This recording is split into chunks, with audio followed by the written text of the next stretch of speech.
नमस्कार दोस्तों, आशा करता हूँ आप सभी प्रसन्न एवं स्वस्थ होंगे। अगर आप किसी से दो विकल्प दे दें और पूछें कि आप मरना पसंद करेंगे या अपाहिज होकर जीना पसंद करेंगे, पर निर्भर होकर जीना पसंद करेंगे, अधिकतर केसेस में उत्तर होगा कि वो मर जाना पसंद करेगा लेकिन अपाहिज होना नहीं पसंद करेगा। लेकिन दोस्तों, स्ट्रोक एक ऐसी बीमारी है जो किसी व्यक्ति को हमेशा हमेशा के लिए अपंग बना सकती है, हैंडीकैप्ड बना सकती है, दूसरों पर निर्भर बना सकती है, डिपेंडेंट बना सकती है।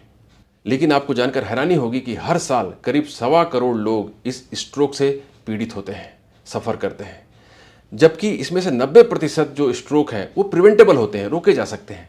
लेकिन ये रोके नहीं जा पा रहे हैं क्योंकि हमें उनके प्रति जागरूकता नहीं है। और यही कारण है कि आज का दिन विशेष है। आज है 29 अक्टूबर। 29 अक्टूबर को हर साल पूरी दुनिया में वर्ल्ड स्ट्रोक डे सेलिब्रेट किया जाता है। इसका कुल मकसद है स्ट्रोक के बारे में लोगों के मन में अवेयरनेस पैदा करना, इस ब्रेन अटैक के बारे में लोगों को जागरूक बनाना। इसके लिए हर साल वर्ल्ड स्ट्रोक ऑर्गेनाइजेशन एक थीम जारी करता है। इस साल भी वर्ल्ड स्ट्रोक ऑर्गेनाइजेशन ने एक थीम जारी किया है जो कहता है together we are greater than stroke.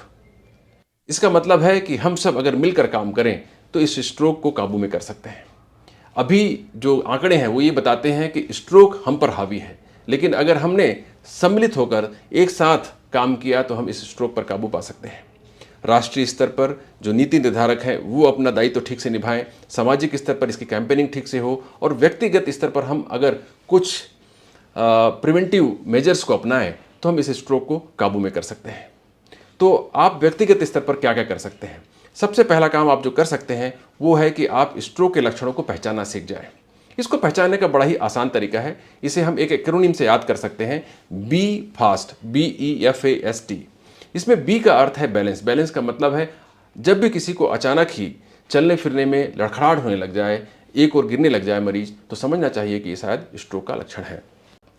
दूसरा अक्षर है ई का अर्थ है आई। अगर किसी की आंखों की रोशनी अचानक ही कम हो जाए, एक आंख या दूसरे आंख की, तो समझना चाहिए कि ये स्ट्रोक का लक्षण है। अगर एक चीज डबल डबल दिखाई पड़ने लग जाए तो भी ये स्ट्रोक का लक्षण हो सकता है। तीसरा लेटर है एफ का अर्थ है फेस। अगर चेहरा एक तरफ खिंच जाए, मुंह में जो चीज आप लेते हैं वो एक तरफ से ड्रूल आउट हो जाए, तो समझना चाहिएगा कि ये शायद स्ट्रोक का लक्षण हो सकता है। चौथा जो लेटर है वो है आर्म, ए अर्थात आर्म। अगर एक हाथ या पैर अचानक ही कमज़ोर हो जाए तो समझना चाहिए कि ये शायद स्ट्रोक का लक्षण है।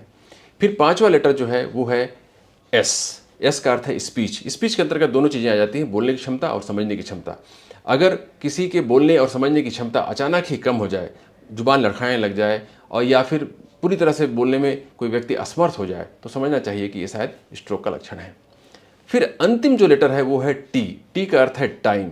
आपने सुना होगा टाइम इज़ मनी, लेकिन हम न्यूरोलॉजिस्ट कहते हैं टाइम इज ब्रेन, क्योंकि एक एक मिनट आपका गंवाना लाखों न्यूरॉन्स के नष्ट होने का कारण बन सकता है, जिसकी वजह से जो अपंगता है, जो अपाहिज होने की संभावना है, जो हैंडीकैप्ड होने की संभावना है, वो काफ़ी अधिक बढ़ जाती है। इसलिए आपको बिना समय गंवाए, एक मिनट भी गंवाए बगैर, आपको ऐसे अस्पताल की ओर रुख करना चाहिए जहाँ पर स्ट्रोक के केसेस मैनेज करने की सुविधा उपलब्ध हो।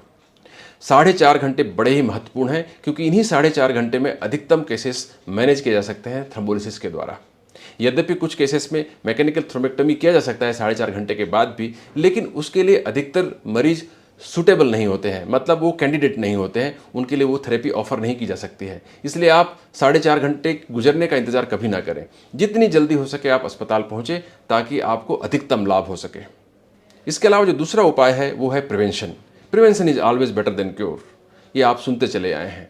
तो स्ट्रोक के केसेस में भी आपको अगर कोई शुगर या बीपी की बीमारी है या कोई ऐसी बीमारी जिससे स्ट्रोक होने की संभावना ज़्यादा है, तो आपको उस बीमारी का इलाज समुचित रूप से कराना चाहिए, नियमित रूप से डॉक्टर के संपर्क में रहना चाहिए और शुगर और बीपी को कंट्रोल में रखना चाहिए।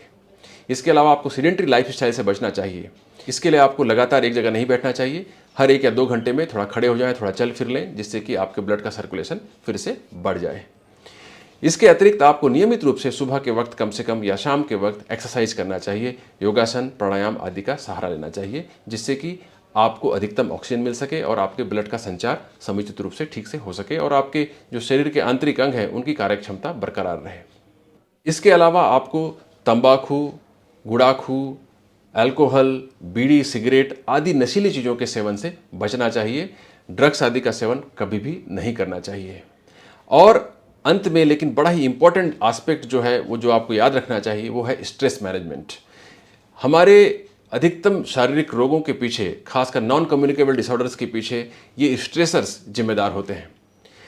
एक ही परिस्थिति में दो व्यक्ति अलग अलग तरीके से एक स्ट्रेसर के लिए रिस्पॉन्ड करते हैं। एक ही परिस्थिति में एक व्यक्ति बड़ा ही परेशान हो जाता है, एक व्यक्ति आसानी से उन समस्याओं को सुलझा लेता है। तो अगर आप इन स्ट्रेसर्स को मैनेज करने की कला सीख लेते हैं तो आपके जीवन में काफ़ी हल्कापन रहेगा, स्ट्रेस कम होगा और इससे आपके स्ट्रोक होने की संभावना काफ़ी कम हो जाएगी। तो आज वर्ल्ड स्ट्रोक डे पे मैं आपसे कहना चाहूँगा कि आप इन उपायों का ध्यान रखें, स्ट्रोक के लक्षणों को पहचानें और 4.5 घंटे याद रखें कि इतना ही समय आपके पास में है किसी को अपाहिज होने से बचाने के लिए। आशा करता हूँ आपको ये जानकारी उपयोगी लगी हो। अगर आपको ये जानकारी उपयोगी लगी है तो आप अपने प्रियजनों को इस जानकारी को जरूर शेयर करें, इस वीडियो को लाइक करें और इस चैनल को सब्सक्राइब करें ताकि समय समय पर आपको ऐसे ही उपयोगी वीडियो और मिल सकें।